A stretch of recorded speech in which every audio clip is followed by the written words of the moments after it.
The Midrash teaches that the very clothing that the Kohen wore brings about atonement.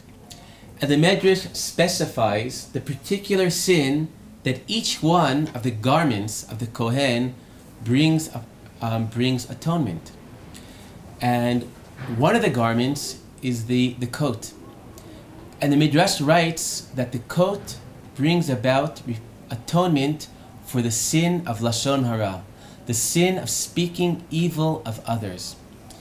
Now the Midrash is very paradoxical. The Midrash begins by saying that there is no atonement for the sin of loshen harah. And then immediately afterwards, the Midrash continues and says, the coat of the Kohen Gadol brings atonement for the sin of loshen harah.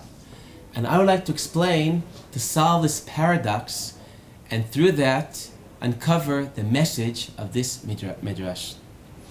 Why is it that there is no atonement for the sin of loshen harah, of speaking evil of others?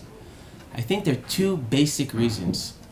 The first reason is often we're so little aware of the damage we do when talking to others. I know I met a former student of mine who told me that many years ago, a friend of his said to him, "No one's ever going to want to marry you." Now, this student is still unmarried, and many years have gone by, and I am absolutely sure that that boy who made that comment years ago has no recollection of making that statement.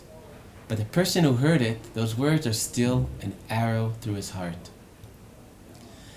And the second reason why there simply is no atonement for loshen harah is conveyed by the following story, in which a person had regrets of talking loshen harah. He goes to the rabbi, asks what could he do about it. So the rabbi tells him, take a pillow filled with feathers and break it open in an open field on a windy day. The person does that. But when he goes back to the rabbi and says, I did what you told me to do. Have I now repented enough? And the rabbi said, well, just do one more thing. Just go gather up all the feathers.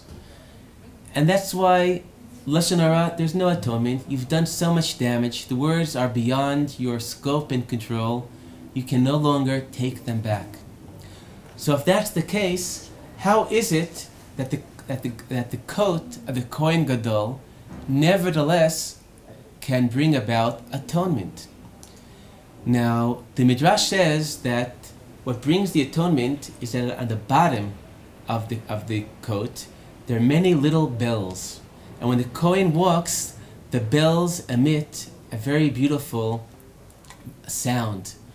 And the sound emitted by the bells, this is what will atone for the loshen harah. And I think what the message of this is, that the evil we've done and said cannot be erased. But the way we deal with the evil we've spoken about and done is by not by avoiding negative speech. That alone is not enough. What we have to do is begin positive speech, to use our power of speech in a positive fashion. And just as we brought darkness into the world through our evil words, by now try to bring light and warmth into the world by our positive words. So we haven't erased the past, and that's what the beginning of the Midrash means when it says there's no atonement for loshen harah. But what we can do is use our power of speech to create a counterweight of positive environment, of words, of an atmosphere, and that in a way could balance out the evil we've done. And I think as much as we're challenged not to talk negatively of others, we're at least as equally challenged to not be stingy in talking positively of other people and using our ability of words to warm the hearts of others.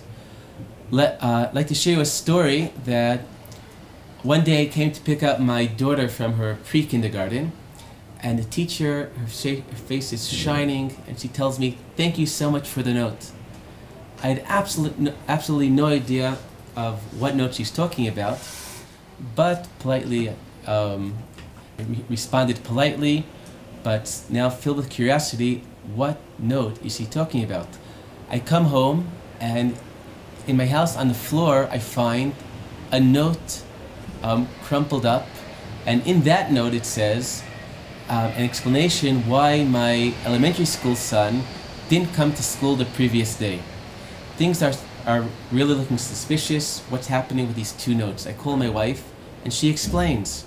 She wrote a note for my son in elementary school explaining why he missed a day at school. But when his little sister saw that he had a note, she right away said, "Me too, I also want a note." So my wife took a little piece of paper and she wrote to the teacher in the kindergarten 2 or 3 lines that, "Dear Tali, we appreciate so much what we do, we love you so much, thanks so much," and signed our names. Now my son couldn't really care less about bringing a note to his teacher, so the note fell on the floor. But his little sister was so proud of being like her big brother that she brought the note to her teacher and made her day. And nothing in that note was an exaggeration. We in fact had tremendous appreciation for all that teacher had done for our daughter.